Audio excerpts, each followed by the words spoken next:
안녕하세요. 맛있는 감각통합 권순호 치료사입니다. 오늘은 감각통합 치료에서 많이 사용하는 용어들을 정리해보는 시간을 가져볼 텐데요. 이번 영상을 통해서 우리 양육자분들께서 치료사의 상담 혹은 우리 아이들을 위한 공부를 하실 때 많은 도움이 되셨으면 합니다. 첫 번째로 소개해드릴 용어는 감각입력입니다. 감각입력이란 우리가 주변 환경과 상호작용하면서 경험하는 다양한 감각 자극을 의미하는데요. 이러한 자극이 신경계를 통해서 뇌로 전달되고 우리 행동과 반응을 조절하는 중요한 역할을 합니다. 감각입력은 크게 7가지 주요 감각으로 나눌 수가 있습니다. 1번은 시각, 2번 청각, 3번 촉각, 4번 미각, 5번 후각, 그리고 6번 전정감각, 7번 고유수용 감각입니다. 앞서 말씀드린 7가지 주요 감각 중에서 1번부터 5번에 해당하는 감각들을 빠르고 쉽게 짚고 넘어가겠습니다. 시각은 말 그대로 빛과 색, 형태 등을 환경을 통해서 인식하는 것을 말하고요. 2번 청각의 경우에는 소리와 음성, 주변의 소리 등을 듣고 이해하는 것을 말합니다. 3번 촉각의 경우에는 피부를 통해서 온도, 압력,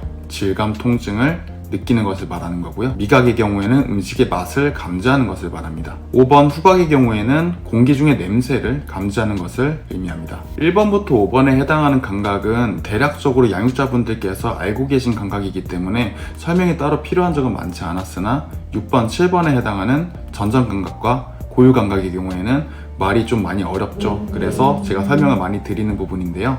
먼저 전정감각에 대해서 설명을 드리겠습니다. 전정감각의 경우에는 우리 기관 중에서 뇌에 해당하는 곳에서 수집되는 정보를 말하는데요. 주로 몸의 위치, 균형, 그리고 회전 등을 감지하는데요. 이 부분은 감각통합에서 굉장히 중요한 역할을 하기 때문에 설명을 자주 드리는 부분을 참고해 주시면 좋겠습니다. 다음으로 고유수용성 감각의 경우에는 근육, 관절, 인대 등을 통해서 몸의 위치나 움직임을 인식하는 것을 의미합니다. 조금 더 쉽게 설명드리기 위해서 이 컵에 있는 얼음 커피가 있는데 이 얼음 커피의 경우를 통해서 설명드리겠습니다. 제가 눈을 감고 커피를 마실 때 이 몸의 위치를 통해서 컵이 여기에 있구나 라고 대략 짐작할 수 있는 것들을 사용하는 감각들이 고유수용성 감각이라고 표현됩니다. 위에 있는 7가지 주요 감각들은 모두 뇌에서 처리가 되는데요. 이 과정을 통해서 우리는 환경에 적절하게 반응하고 일상적인 활동을 원활히 수행할 수가 있습니다.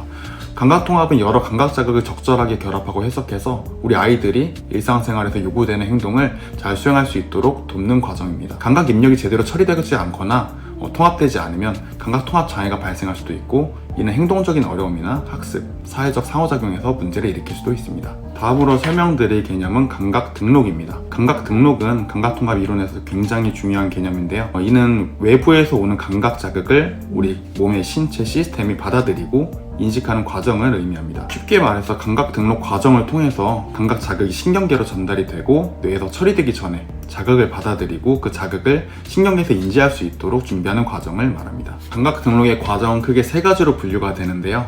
첫 번째는 자극이 감지되는 과정을 먼저 겪게 됩니다. 우리 감각기관, 눈과 귀나 피부 같은 우리 감각 수용체들이 외부 자극들을 먼저 인지하는 과정을 거치고요. 두 번째로 신경계 전달이 일어납니다. 이런 감지된 자극은 우리 신경계를 통해서 뇌까지 전달이 되는데 이 뇌까지 전달된 자극은 등록 과정을 거쳐서 그것이 중요한지 아니면 무시해야 될 반응인지 결정을 하는 과정을 겪게 됩니다. 그렇다면 감각 등록 과정이 왜 중요한지 설명드리겠습니다. 예를 들어서 이 컵 안에 뜨거운 커피가 있다고 가정했을 때 쏟아졌어요. 그러면 뜨거워하거나 피하거나 여러 가지 반응들이 있을 수 있겠죠.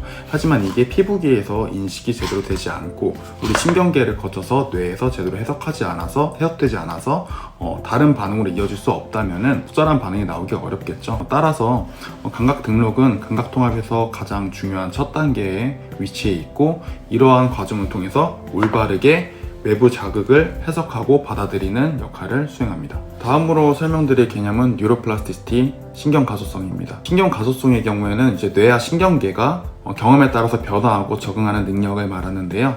이게 감각통합에 어떤 영향을 미칠까요? 예를 들어 치료실을 방문하는 아이들은 여러 가지 어려움을 겪을 수 있는데요. 첫 번째로 균형 감각에 대해서 어려움을 겪는 아이들이라던가 촉각에 대해서 예민도가 높은 아이들이라던가 이런 경우들이 있을 수 있습니다. 예를 들어 균형 감각이 어려운 친구들의 경우는 그네를 활용한 균형 감각 향상, 전전 감각 향상 훈련이 들어갈 수 있고요. 촉각 민감도가 많이 높은 친구들 같은 경우에는 여러 가지 촉각 자극물들을 제시함으로써 아이들이 다양한 감각을 느끼고 이를 해결할 수 있는 과정을 거치게 됩니다. 또한 학습을 통해서 뇌가 변화하는 과정에서도 신경 가소성이 적용됩니다. 예를 들어서 우리 아이들이 새로운 언어를 접하고 배울 때, 그리고 새로운 운동 기술을 익힐 때도 해당 영역의 신경망이 활성화되면서 신경가소성을 통해서 보다 나은 학습과 변화를 맞이할 수 있게 됩니다. 따라서 감각통합치료에서는 신경가소성을 활용해서 감각 자극을 잘 처리할 수 있는 뇌의 능력을 향상시키는 데 목표를 가집니다. 감각 입력이 적절하게 처리되지 않거나 통합이 어려운 경우에는 적절한 자극과 훈련을 통해서 뇌의 신경망을 변화시키고 새로운 감각 자극에 대해서 반응을 개선하는 방식으로 진행이 됩니다. 이러한 훈련은 뇌가 새로운 경험을 하도록 돕고 감각 처리 능력을 향상시키는 데 중요한 역할들을 합니다.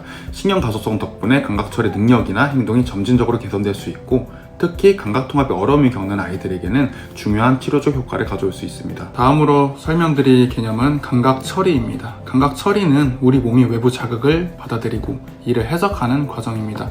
예를 들어서 소리나 빛과 촉감을 느끼는 것이 감각 처리입니다. 감각 처리가 원활하지 않으면은 일상생활에서도 이제 불편함을 느낄 수 있겠죠. 다음은 감각 조절입니다. 감각 조절은 아까 말씀드렸던 감각들이 우리 몸에 들어왔을 때 적절하게 우리 몸이 반응하는 것을 말합니다. 즉 너무 강한 자극에 과민 반응하지 않도록 조절하거나 반대로 자극을 덜 느끼는 것을 조절하는 것을 처리하는 과정이라고 생각하시면 됩니다. 마지막으로 적응 반응입니다. 적응 반응이란 것은 우리가 환경에 맞춰서 행동을 조절하는 것을 말을 하는데요. 앞서 설명드린 개념이었던 감각 처리와 감각 조절을 통해서 받은 정보를 바탕으로 상황에 맞게 행동하는 것을 말을 합니다. 예를 들어서 너무 큰 소리가 들려가지고 너무 큰 소리가 들려서 시끄럽다 라고 반응을 하거나 너무 밝은 빛이 보여서 너무 눈부시네 라고 반응하는 것이 적응 반응의 예시로 들 수 있는 상황들입니다.